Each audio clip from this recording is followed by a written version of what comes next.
Bismillahirrahmanirrahim. Assalamualaikum warahmatullahi wabarakatuh. Perkenalkan, nama saya Rizky Maulana Nurul Aziz. Saya mahasiswa Universitas Terbuka dengan NIM 857531748. Pada kesempatan kali ini saya akan melakukan praktikum untuk memenuhi tugas praktikum saya di mata kuliah praktikum IPA di SD. Adapun praktikum yang akan saya laksanakan pada kesempatan kali ini yaitu uji karbohidrat dan uji lemak.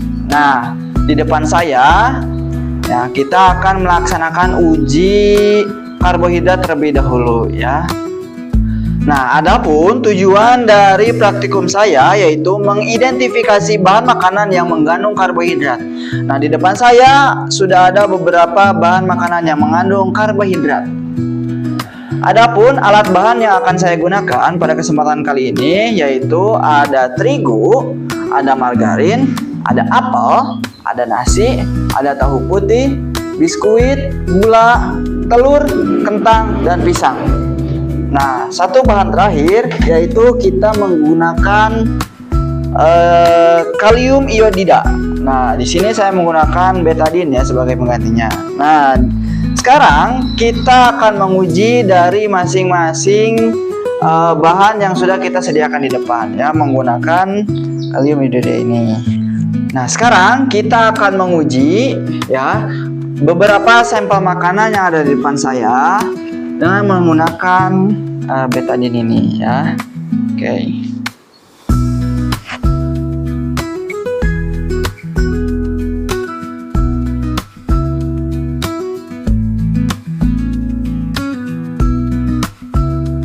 Nah, setelah tadi kita meneteskan betadine untuk menguji kadar karbohidrat yang ada di depan saya, ya media di depan saya.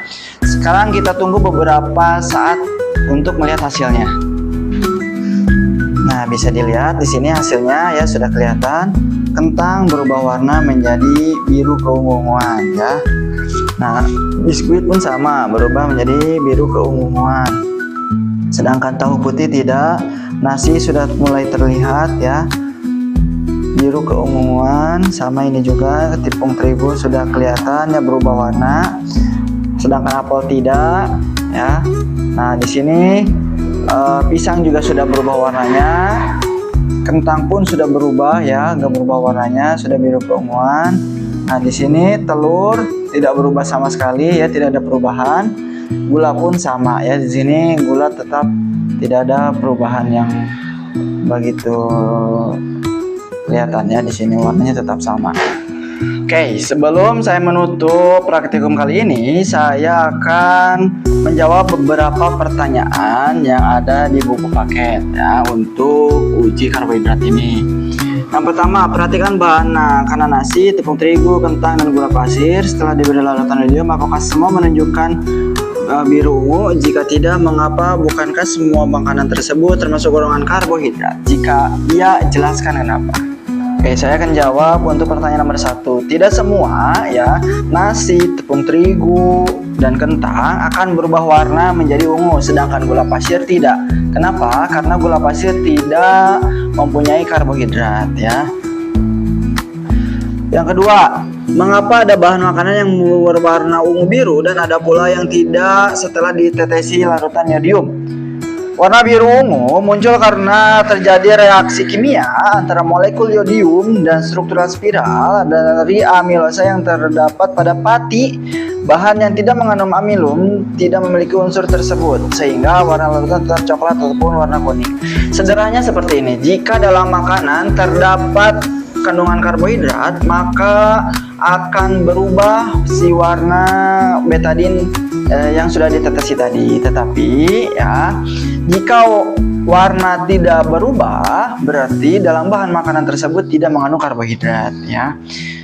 Yang ketiga, berdasarkan uji yang telah dilakukan, bahan makanan manakah yang termasuk sumber karbohidrat?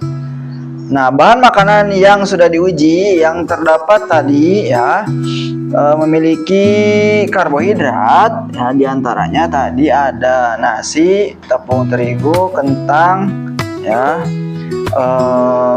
pisang ya, yang memiliki sumber karbohidrat. Nah, setelah kita melakukan praktek uji karbohidrat pada bahan makanan ya. Sekarang saya akan menyimpulkan hasil dari praktek saya sekarang. Kesimpulannya adalah pengujian dengan larutan betadin ya dapat digunakan untuk mengetahui kandungan karbohidrat dalam suatu makanan. Hasil pengujian yang berubah warna menjadi ungu, biru menunjukkan bahwa semakin pekat warna biru ya, semakin banyak karbohidrat yang terkandung dalam makanan tersebut. Berdasarkan pengamatan saya barusan di sini terdapat ada beberapa bahan makanan seperti pisang, nasi, biskuit, tepung terigu dan kentang ya berubah warnanya menjadi ungu kebiru-biruan ya. Mungkin ya uji karbohidrat saya cukupkan sekian, kita lanjut ke uji lemak. Oke, kita lanjut ke uji lemak ya. Setelah tadi kita uji karbohidrat, sekarang kita uji lemak pada bahan makanan yang ada di depan saya. Nah, di sini alat yang bahan saya gunakan ya.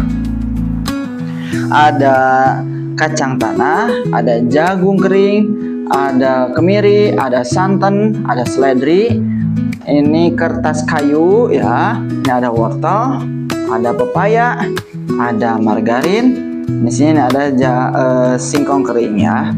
Nah, di sini ya bahan-bahan ini yang akan kita uji ya kadar lemaknya. Dan adapun ya tujuan dari saya melakukan uji lemak ini yang pertama mengidentifikasi bahan-bahan yang mengandung lemak ya.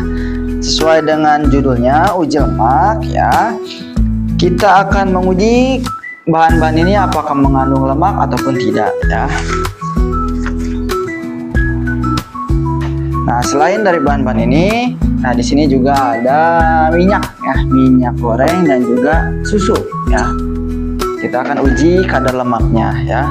Oke, tanpa berlama-lama lagi, kita akan mulai menguji bahan-bahan ini untuk diuji kadar lemaknya.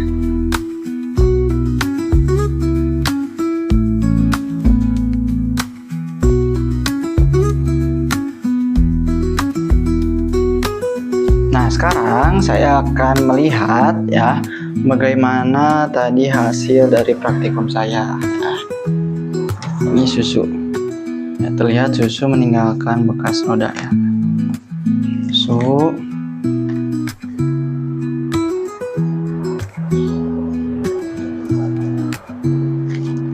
Kedua, ada minyak. Minyak terlihat sekali. Ada kacang tanah ya, kacang tanah juga sama meninggalkan. Ada santan ya, santan juga terlihat ya. Lalu ada margarin, sudah terlihat margarin. Seledri ya, seledri tidak meninggalkan bekas. Jagung pun, jagung kering tidak. Singkong kering juga tidak.